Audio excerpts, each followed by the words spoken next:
ಕೊನೆಗೂ ಭಾರತ ಅಮೆರಿಕಾಗೆ ಉತ್ತರವನ್ನ ಕೊಟ್ಟಿದೆ. ಇಷ್ಟು ದಿನ ಟ್ರಂಪ್ ಹೇಳ್ತಾ ಇದ್ರು, ಇಲ್ಲ ನೀವು ರಷ್ಯಾದಿಂದ ಆಯಿಲ್ ಮತ್ತೆ ಬೇರೆ ವಸ್ತುಗಳನ್ನ ಪರ್ಚೇಸ್ ಮಾಡಿ ರಷ್ಯಾಗೆ ಯುದ್ಧದಲ್ಲಿ ನೀವು ಬೆಂಬಲವನ್ನ ಕೊಡ್ತಾ ಇದ್ದೀರಿ ಅಂತ ಹೇಳಿ. ಆದ್ರೆ ಇಷ್ಟು ದಿನ ಭಾರತ ಸುಮ್ಮನೆ ಕೂತಿತ್ತು. 25% ಟ್ಯಾರಿಫ್ ಹಾಕಿದ್ರು ಕೂಡ ಭಾರತ ಏನು ಮಾತಾಡಿರಲಿಲ್ಲ. ಆದ್ರೆ ಟ್ರಂಪ್ ರೀಸೆಂಟ್ ಆಗಿ ಮತ್ತೆ ಟ್ವೀಟ್ ಮಾಡ್ತಾರೆ, ಏನಂತ, ಇಲ್ಲ ನೀವು ಭಾರತ ರಷ್ಯಾದಿಂದ ನೀವು ಆಯಿಲ್ ನ ಪರ್ಚೇಸ್ ಮಾಡ್ತೀರಿ, ಅದನ್ನ ನೀವು ಪರ್ಚೇಸ್ ಮಾಡೋದಷ್ಟೇ ಅಲ್ಲ, ಅದನ್ನ ನೀವು ಬೇರೆ ದೇಶಗಳಿಗೂ ಅದನ್ನ ನೀವು ಸಾಗಿಸಿ ಅದರಿಂದ ನೀವು ಸಾಕಷ್ಟು ಪ್ರಾಫಿಟ್ ಗಳನ್ನ ಮಾಡ್ಕೋತೀರಿ ಅಂತ ಹೇಳಿ. ಸೊ ಬೇಸತ್ತು ಭಾರತ ಒಂದು ಸ್ಟ್ರಾಂಗ್ ಆದ ಒಂದು ಖಡಕ್ ಆದ ಉತ್ತರವನ್ನ ಕೊಟ್ಟಿದೆ. ಆ ಉತ್ತರ ಏನು ಇವತ್ತಿನ ವಿಡಿಯೋದಲ್ಲಿ ಅದನ್ನ ನಾವು ತಿಳ್ಕೊಳ್ಳೋಣ. ನಮ್ಮ ಚಾನೆಲ್ ನ ನೀವು ಸಬ್ಸ್ಕ್ರೈಬ್ ಮಾಡ್ಕೊಂಡಿಲ್ಲ ಅಂದ್ರೆ ದಯವಿಟ್ಟು ನಮ್ಮ ಚಾನೆಲ್ ನ ನೀವು ಸಬ್ಸ್ಕ್ರೈಬ್ ಮಾಡ್ಕೊಳ್ಳಿ. ನಮ್ಮ ವಿಡಿಯೋಸ್ ನ ಲೈಕ್ ಮತ್ತೆ ಶೇರ್ ಮಾಡೋದನ್ನ ಮರಿಬೇಡಿ. ಹಾಗಾದ್ರೆ ಏನದು ಉತ್ತರ? ಸೊ ಟ್ರಂಪ್ ಹೇಳ್ತಾ ಇದ್ದ, ಇಲ್ಲ ನೀವು ರಷ್ಯಾದಿಂದ ಆಯಿಲ್ ನ ಪರ್ಚೇಸ್ ಮಾಡ್ತೀರಿ, ಅವ್ರ ಜೊತೆ ವ್ಯಾಪಾರವನ್ನ ಮಾಡ್ತೀರಿ, ಆಮೇಲೆ ನಮ್ ಪ್ರಾಡಕ್ಟ್ಸ್ ಮೇಲೆ ನೀವು ಸಾಕಷ್ಟು ಇಂಪೋರ್ಟ್ ಡ್ಯೂಟಿಯನ್ನ ಹಾಕ್ತೀರಿ. ಸೊ ಇದೆಲ್ಲ ಕಾರಣಕ್ಕಾಗಿ ನಿಮ್ಮ ಮೇಲೆ ನಾನು 25% ಟ್ಯಾರಿಫ್ ಅನ್ನ ಹಾಕ್ತಾ ಇದ್ದೀನಿ. ಇದಕ್ಕಿಂತ ಮುಂಚೆ 10% ಹಾಕಿತ್ತು, ಅದನ್ನ ತೆಗೆದು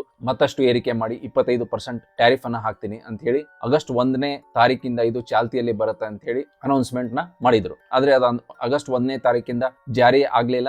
ಹಾಗಾಗಿ ಅದನ್ನ ಮುಂದೆ ಆಗಸ್ಟ್ 7ರಿಂದ ಮಾಡ್ತೀನಿ ಅಂತ ಹೇಳಿದ್ರು. ಆಮೇಲೆ ಪದೇ ಪದೇ ಟ್ರಂಪ್ ಅವರ ಜೊತೆ ಅವರ ಕಲೀಗ್ಸ್ ಏನಿದ್ದಾರೆ ಅವರು ಕೂಡ ಭಾರತದ ಮೇಲೆ ಪ್ರೆಷರ್ ಹಾಕಕ್ಕೆ ಶುರು ಮಾಡಿದ್ರು. ಇಲ್ಲ ನೀವು ರಷ್ಯಾ ಜೊತೆಗಿನ ವ್ಯಾಪಾರವನ್ನ ಕಡಿಮೆ ಮಾಡಬೇಕು ಅಥವಾ ಸಂಪೂರ್ಣವಾಗಿ ಕಡಿತಗೊಳಿಸಬೇಕು ಅಂತ ಕೂಡ ಹೇಳಿದ್ರು. ಇಲ್ಲ ಅಂತಂದ್ರೆ ಅಡಿಷನಲ್ ಸ್ಯಾಂಕ್ಷನ್ಸ್ ಹಾಕ್ತಿವಿ, ಅಡಿಷನಲ್ ಪೆನಾಲ್ಟಿ ಹಾಕ್ತಿವಿ ಅಂತ ಹೇಳಿ ಹೇಳ್ತಾ ಇದ್ರು. ಸೊ ಕೊನೆಗೂ ಭಾರತ ಬೇಸತ್ತು, ಯಾವುದೇ ತರಹದ ರಿಯಾಕ್ಷನ್ ಅನ್ನ ಕೊಟ್ಟಿರ್ಲಿಲ್ಲ.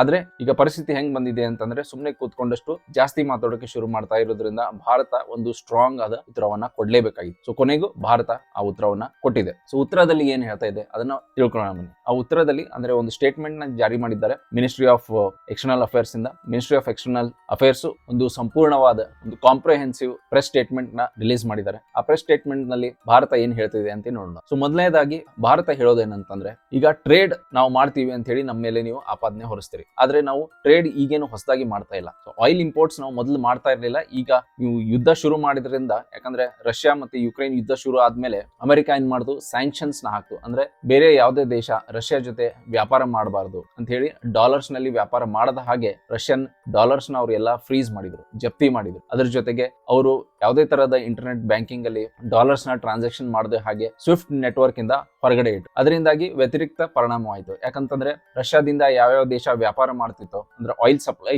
ಮಾಡ್ತಾ ಇತ್ತು, ಆ ಆಯಿಲ್ ಸಪ್ಲೈ ಎಲ್ಲ ಸಡನ್ ಆಗಿ ಸ್ಟಾಪ್ ಆಗ್ಬಿಡುತ್ತೆ. ಸಡನ್ ಆಗಿ ಸ್ಟಾಪ್ ಮಾಡಿದ್ಮೇಲೆ ಆಯಿಲ್ ಕೊರತೆಯಿಂದ ಆಟೋಮೆಟಿಕ್ಲಿ ಪ್ರೈಸ್ ಇನ್ಕ್ರೀಸ್ ಆಗಕ್ಕೆ ಶುರು ಆಯ್ತು. ಸೊ ಸಡನ್ ಆಗಿ ಪ್ರೈಸ್ ಇನ್ಕ್ರೀಸ್ ಆಗಿ ಶುರು ಮಾಡಿದ್ಮೇಲೆ ಭಾರತ ಏನ್ ಯೋಚನೆ ಮಾಡಿತು, ನಾವು ಪ್ರೈಸ್ ಇನ್ಕ್ರೀಸ್ ಆಗ್ಬಿಟ್ರೆ ನಮ್ ಜನರಿಗೆ ಇದು ತೊಂದರೆ ಆಗತ್ತೆ ಅಂತ ಹೇಳಿ ಭಾರತ ಆ ಟೈಮ್ ಅಲ್ಲಿ ರಷ್ಯಾ ಜೊತೆ ನಾವು ರುಪೀಸ್ ಅಲ್ಲೇ ನಿಮ್ ಪೇಮೆಂಟ್ ಮಾಡ್ತೀವಿ, ಸೊ ಆದ್ರೆ ನಮ್ಗೆ ನೀವು ಡಿಸ್ಕೌಂಟ್ ಅಲ್ಲಿ ಆಯಿಲ್ ಕೊಡ್ಬೇಕು ಅಂತ ಹೇಳಿ ಒಂದು ಒಪ್ಪಂದವನ್ನ ಮಾಡ್ಕೊಂತು. ಸೊ ಅದ್ರ ಪ್ರಕಾರ ಆಯಿಲ್ ನ ಅಲ್ಲಿಂದ ತರಿಸ್ಕೊತಾ ಇತ್ತು. ಸೊ ಇದಕ್ಕೆ ಎಲ್ಲರೂ ಕೊಂಕು ಮಾತಾಡ್ತಾ ಇದ್ರು, ಭಾರತ ನೀವು ನೋಡ್ರಿ ರಷ್ಯಾಗೆ ಬೆಂಬಲವನ್ನ ಕೊಡ್ತಾ ಇದ್ದೀರಿ ಯುಕ್ರೇನ್ ವಿರುದ್ಧ ಅಂತ ಹೇಳಿ. ಅದಕ್ಕೆ ಭಾರತ ತನ್ನ ಸ್ಟೇಟ್ಮೆಂಟ್ ಅಲ್ಲಿ ಹೇಳುತ್ತೆ, ನೋಡಿ ನಾವು ಆಯಿಲ್ ಅನ್ನ ಪರ್ಚೇಸ್ ಮಾಡ್ತಾ ಇದೀವಿ, ಯಾಕಂತಂದ್ರೆ ಇದು ನಮಗೆ ಬಹಳ ಇಂಪಾರ್ಟೆಂಟ್. ಆಯಿಲ್ ನಾವು ಪರ್ಚೇಸ್ ಮಾಡ್ಲಿಲ್ಲ ಅಂತಂದ್ರೆ, ಯಾಕಂದ್ರೆ ನೀವು ಯುದ್ಧ ಶುರು ಮಾಡೋದಕ್ಕೆ, ನೀವು ಯುಕ್ರೇನ್ಗೆ ಸಪೋರ್ಟ್ ಮಾಡಿದ್ದಕ್ಕೇನೆ, ನೀವು ಆಯಿಲ್ ಸ್ಟಾಪ್ ಮಾಡಿದ್ದಕ್ಕೇನೆ ಬೆಲೆ ಏರಿಕೆ ಆಗ್ತಾ ಇತ್ತು. ಆದ್ರೆ ನಾವು ರಷ್ಯಾದಿಂದ ಆಯಿಲ್ ಪರ್ಚೇಸ್ ಮಾಡಿ ಅದನ್ನ ನಾವು ತಿರುಗಿ ಮತ್ತೆ ಬೇರೆ ಬೇರೆ ದೇಶಕ್ಕೂ ಕೂಡ ಸಪ್ಲೈ ಮಾಡಿ ಆಯಿಲ್ ನಲ್ಲಿ ಸಪ್ಲೈ ಅನ್ನ ನಾವು ಮಾರ್ಕೆಟ್ ಅಲ್ಲಿ ಸಪ್ಲೈ ಹೆಚ್ಚಿಗೆ ಮಾಡಿದ್ದೇವೆ. ಸೊ ಇದರಿಂದ ಏನಾಗ್ತಿದೆ, ಬೆಲೆ ಏರಿಕೆ ಆಗ್ತಾ ಇಲ್ಲ, ಆಯಿಲ್ ನ ಬೆಲೆ ಸ್ಥಿರವಾಗಿದೆ ಅಂತ ಹೇಳಿ ಇಂಡಿಯಾ ಹೇಳುತ್ತೆ. ಅದ್ರ ಜೊತೆಗೆ ಇಂಡಿಯಾ ಮತ್ತೊಂದು ವಿಷಯ ಹೇಳುತ್ತೆ, ಏನಂತಂದ್ರೆ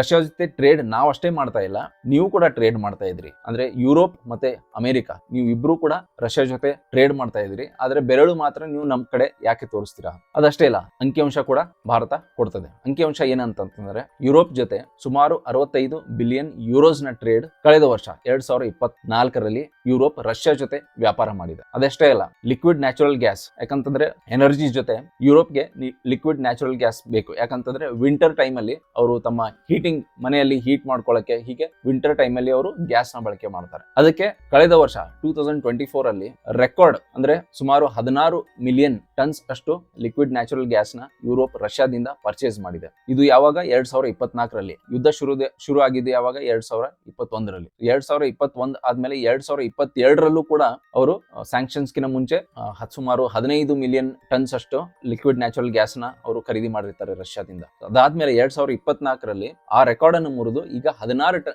ಮಿಲಿಯನ್ ಟನ್ಸ್ ಅಷ್ಟು ಲಿಕ್ವಿಡ್ ನ್ಯಾಚುರಲ್ ಗ್ಯಾಸ್ ಅನ್ನ ಪರ್ಚೇಸ್ ಮಾಡ್ತಾ ಇದ್ದಾರೆ. ಸೊ ಇಲ್ಲಿ ಡಬಲ್ ಸ್ಟ್ಯಾಂಡರ್ಡ್ಸ್ ತೋರಿಸ್ತಾ ಇರೋರು ಯಾರು ಅಂತ ಭಾರತ ಬೆರಳು ಮಾಡಿ ತೋರಿಸಿದೆ. ನೋಡಿ, ಡಬಲ್ ಸ್ಟ್ಯಾಂಡರ್ಡ್ಸ್ ನಾವು ಮಾಡ್ತಾ ಇಲ್ಲ, ನಾವು ಯುದ್ಧಕ್ಕೆ ಸಪೋರ್ಟ್ ಮಾಡ್ತಾ ಇಲ್ಲ, ನೀವು ಕೂಡ ರಷ್ಯಾ ಜೊತೆ ವ್ಯಾಪಾರ ಮಾಡಿ ನಮ್ಕಿನ ಹೆಚ್ಚು ನೀವು ವ್ಯಾಪಾರ ಮಾಡಿ ರಷ್ಯಾಗೆ ಸಪೋರ್ಟ್ ಮಾಡ್ತಾ ಇದ್ದೀರಿ ಅಂತ ಹೇಳಿ ಈ ಸ್ಟೇಟ್ಮೆಂಟ್ ಅಲ್ಲಿ ಹೇಳಿದೆ. ಅಷ್ಟಕ್ಕೆ ನಿಲ್ಸಿಲ್ಲ, ಅದ್ರ ಜೊತೆಗೆ ಇಂಡಿಯಾ ಸ್ಟೇಟ್ಮೆಂಟ್ ಅಲ್ಲಿ ಹೇಳುತ್ತೆ, ನೀವು ಬರೀ ಎನರ್ಜಿ ಅಷ್ಟೇ ಅಲ್ಲ, ಎನರ್ಜಿ ನಮಗೆ ಬಹಳ ಅವಶ್ಯಕವಾಗಿದೆ, ಹಾಗಾಗಿ ನಾವು ಎನರ್ಜಿ ಪರ್ಚೇಸ್ ಮಾಡ್ತಾ ಇದ್ದೀವಿ. ಆದ್ರೆ ನೀವು ಬರೀ ಎನರ್ಜಿ ಅಷ್ಟೇ ಅಲ್ಲ, ಎನರ್ಜಿ ಜೊತೆಗೆ ನೀವು ಕೆಮಿಕಲ್ಸ್, ಫರ್ಟಿಲೈಸರ್ಸ್, ಆಮೇಲೆ ಐರನ್, ಸ್ಟೀಲ್, ಮಷಿನರಿ, ಇಕ್ವಿಪ್ಮೆಂಟ್ ಇದೆಲ್ಲವೂ ಕೂಡ ನೀವು ರಷ್ಯಾ ಜೊತೆಗೆ ವ್ಯಾಪಾರ ಮಾಡ್ತಾ ಇದ್ದೀರಿ. ಆಮೇಲೆ ಅದ್ರ ಜೊತೆಗೆ ಅಮೆರಿಕಾಗೂ ಹೇಳುತ್ತೆ, ಅಮೆರಿಕಾ ನೀವೇನ್ ಮಾಡ್ತಾ ಇದ್ರಿ, ನೀವು ಕೂಡ ರಷ್ಯಾ ಜೊತೆ ವ್ಯಾಪಾರ ಮಾಡ್ತಾ ಇದ್ರಿ. ಅದು ಯಾವ್ದ್ರಲ್ಲಿ? ಎನರ್ಜಿ ನೀವು ಮಾಡ್ತಾ ಇಲ್ಲ, ಆದ್ರೆ ಎನರ್ಜಿ ನ್ಯೂಕ್ಲಿಯರ್ ಎನರ್ಜಿಯಲ್ಲಿ ನೀವು ವ್ಯಾಪಾರ ಮಾಡ್ತಾ ಇದ್ರ. ನೀವು ಕ್ರೂಡ್ ಆಯಿಲ್ ತಗೊಳ್ತಾ ಇಲ್ಲ, ಆದ್ರೆ ಯುರೇನಿಯಂ ನ ನೀವು ಅಲ್ಲಿಂದ ಪರ್ಚೇಸ್ ಮಾಡ್ತಾ ಇದ್ರಿ. ಯುರೇನಿಯಂ ಅದು ನಿಮ್ಮ ನ್ಯೂಕ್ಲಿಯರ್ ರಿಯಾಕ್ಟರ್ಸ್ ಗೆ ಬೇಕು, ಹಾಗಾಗಿ ಯುರೇನಿಯಂ ನ ನೀವು ರಷ್ಯಾದಿಂದ ಪರ್ಚೇಸ್ ಮಾಡ್ತೀರಿ. ಅದ್ರ ಜೊತೆಗೆ ಪ್ಯಾಲೇಡಿಯಂ ಅನ್ನೋ ಒಂದು ಎಲಿಮೆಂಟ್ ನ ನೀವು ರಷ್ಯಾದಿಂದ ಪರ್ಚೇಸ್ ಮಾಡ್ತೀರಿ. ಯಾಕಂದ್ರೆ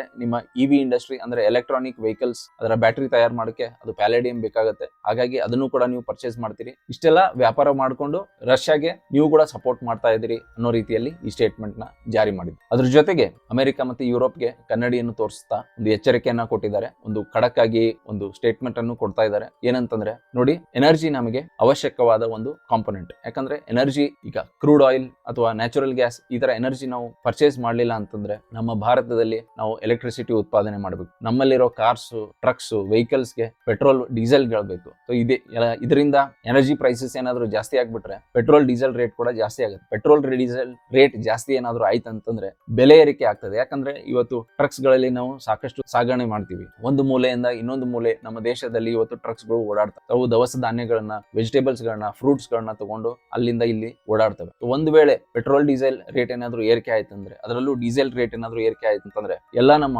ಎಸೆನ್ಷಿಯಲ್ ಐಟಮ್ಸ್ ಏನಿದೆ, ನಾವು ಡೈಲಿ ದಿನಬಳಕೆ ವಸ್ತುಗಳು ಏನಿವೆ, ರೇಟ್ ಕೂಡ ಜಾಸ್ತಿ ಆಗುತ್ತೆ. ಹೀಗಾಗಿ ನಾವು ರಷ್ಯಾದಿಂದ ಈ ಆಯಿಲ್ ಅಥವಾ ಎನರ್ಜಿ ಪರ್ಚೇಸ್ ಮಾಡೋದು ಬಹಳ ಇಂಪಾರ್ಟೆಂಟ್ ಆಗಿದೆ, ನಮ್ಮ ನ್ಯಾಷನಲ್ ಸೆಕ್ಯೂರಿಟಿ ಮತ್ತೆ ನಮ್ಮ ಎಕನಾಮಿಕ್ ಸೆಕ್ಯೂರಿಟಿ. ಅಂದ್ರೆ ದೇಶದ ಸುರಕ್ಷತೆ ಅಷ್ಟೇ ಅಲ್ಲ, ಇದ್ರ ಜೊತೆಗೆ ನಮ್ಮ ಆರ್ಥಿಕ ಸುರಕ್ಷತೆಗೂ ಕೂಡ ಇದು ಬಹಳ ಇಂಪಾರ್ಟೆಂಟ್ ಅಂತ ಹೇಳಿ ಆ ಸ್ಟೇಟ್ಮೆಂಟ್ ಅಲ್ಲಿ ಭಾರತ ಹೇಳ್ತದೆ. ಸೊ ಹಾಗಾಗಿ ನಮ್ ಕಡೆ ಬೆರಳು ತೋರಿಸೋದನ್ನ ಬಿಟ್ಟು ನೀವು ಕನ್ನಡಿಯಲ್ಲಿ ನಿಮ್ಮ ಮುಖ ಕೂಡ ನೋಡ್ಕೊಳ್ಳಿ ಅನ್ನೋ ರೀತಿ ಆ ಸ್ಟೇಟ್ಮೆಂಟ್ ನ ಜಾರಿ ಮಾಡಿದ್ದಾರೆ. ಆ ಸ್ಟೇಟ್ಮೆಂಟ್ ಕೊನೆಯಲ್ಲಿ ಏನ್ ಹೇಳ್ತಾರೆ ಅಂತಂದ್ರೆ, ನಮ್ಮ ಭಾರತ ಒಂದು ಆರ್ಥಿಕವಾಗಿ ಮುನ್ನುಗ್ತಾ ಇರೋ ದೇಶ, ಒಂದು ದೊಡ್ಡ ಎಕನಾಮಿ, ಒಂದು ದೊಡ್ಡ ಅರ್ಥವ್ಯವಸ್ಥೆ ಇವತ್ತು ಜಗತ್ತಿನಲ್ಲಿ. ಸೊ ಹಾಗಾಗಿ ನೀವು ಹೇಳೋದಕ್ಕೆ ಎಲ್ಲ ನಾವು ತಲೆ ಅಲ್ಲಾಡ್ಸಕ್ಕೆ ಆಗಲ್ಲ. ಸೊ ಅದರಿಂದಾಗಿ ನಮ್ಮ ನ್ಯಾಷನಲ್ ಸೆಕ್ಯೂರಿಟಿಗೆ, ನಮ್ಮ ಆರ್ಥಿಕ ಸ್ಥಿರತೆಗೆ, ಆಮೇಲೆ ನಮ್ಮ ಆರ್ಥಿಕ ಏಳಿಗೆಗೆ, ಆಮೇಲೆ ನಮ್ಮ ಸ್ಟ್ರಾಟಜಿಕ್ ಅಟಾನಮಿ ಅಂತಂದ್ರೆ ನಮ್ಮ ಸ್ವಾಯತ್ತತೆಗೆ ಏನಾದ್ರೂ ಕುಂದು ಬರ್ತಂತಂದ್ರೆ ಅದಕ್ಕೆ ನಾವು ತಕ್ಕ ಉತ್ತರವನ್ನ ಕೊಡ್ತೀವಿ. ಅದಕ್ಕೆ ಕುಂದು ಬರ್ಲಾರ್ದ ಹಾಗೆ ಏನೇನು ಅವಶ್ಯಕ ನಾವು ಸ್ಟೆಪ್ಸ್ ಗಳನ್ನ ತಗೋಬೇಕು ಅದನ್ನ ನಾವು ತಗೋತೀವಿ ಅಂತ ಹೇಳಿ ಕೂಡ ಆ ಸ್ಟೇಟ್ಮೆಂಟ್ ಅಲ್ಲಿ ಭಾರತ ಹೇಳ್ತದೆ. ಸೊ ಈಗ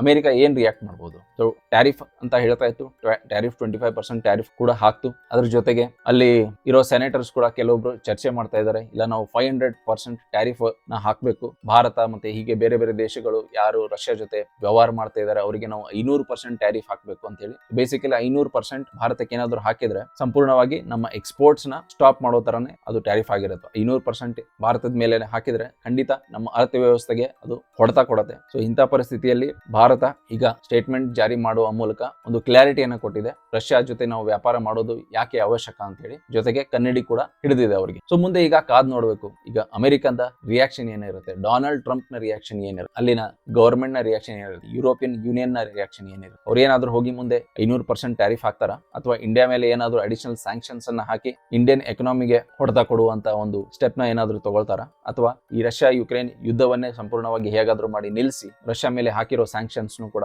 ತೆಗಿತಾರ, ಇದೆಲ್ಲ ಕಾದು ನೋಡ್ಬೇಕಾಗಿದೆ. ಸೊ ಇದಾಗಿತ್ತು ಇವತ್ತಿನ ವಿಡಿಯೋ. ಮುಂದಿನ ವಿಡಿಯೋದಲ್ಲಿ ಮತ್ತೊಂದು ವಿಷಯದೊಂದಿಗೆ ಮತ್ತೆ ನಿಮಗೆ ಸಿಗ್ತೀನಿ. ಟ್ರಂಪ್ ಟ್ಯಾರಿಫ್ ನ ಹಳೆ ವಿಡಿಯೋ ನೋಡಿಲ್ಲ ಅಂತಂದ್ರೆ ಎಂಡ್ ಸ್ಕ್ರೀನ್ ಅಲ್ಲಿ ಆ ವಿಡಿಯೋವನ್ನ ಕ್ಲಿಕ್ ಮಾಡಿ ನೋಡಿ. ನಮ್ಮ ಚಾನೆಲ್ ನ ನೀವು ಇನ್ನು ಸಬ್ಸ್ಕ್ರೈಬ್ ಮಾಡ್ಕೊಂಡಿಲ್ಲ ಅಂದ್ರೆ ನಮ್ಮ ಚಾನೆಲ್ ನ ನೀವು ಸಬ್ಸ್ಕ್ರೈಬ್ ಮಾಡ್ಕೊಳ್ಳಿ. ನಮ್ಮ ವಿಡಿಯೋಸ್ ನ ಲೈಕ್ ಮತ್ತೆ ಶೇರ್ ಮಾಡಿ. Thank you all for watching.